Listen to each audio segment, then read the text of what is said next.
یه امر خیر بود گفتیم مزاحمتون بشی. شغلشون چیه خانم؟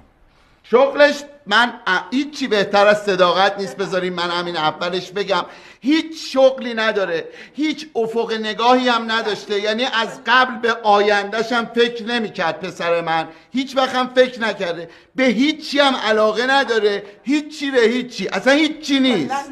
میخواستیم رو پای خودش وایسته پسرم، بهش هیچی ندادم، اونم که نمیتونه واسطه. یعنی نتونستن رو پای خودشون بایستن؟ نه هیچی بهتر از صداقت نیست. نه اصلا پا نداره پسر، ما تکیهش میدیم به دیوار که آفتاب بخوره صبح دم پنجره، هیچی نداره. من هیچی ندارم، شما جیبای منم بگردین هیچی به هیچی، ما کلن هیچی نداریم. ای بابا چیه اصلا؟ من ازتون عذر میخوام ولی خب این تنها کاریه که از دست من ساخته. دست شما درد نکنه، واقعا ممنونم. این ظرف میوام قابلتون رو نداره. خیلی متشکرم، واقعا لطف کردی. بس هر وقت که نوبت دختر بعدیتون شد، وقت ازدواج شد که خبر به ما بدین خدمتتون بله فعلا خبری نیست، تماس میگیریم. بله تماس. اون شماره‌ای که از ما دارین صادقانه عرض کنم خدمتتون تلفن همسایه بالایی مونه، شما زنگ بزنین بگین با خانواده موچتپور کار دارم، ما رو صدا میکنن.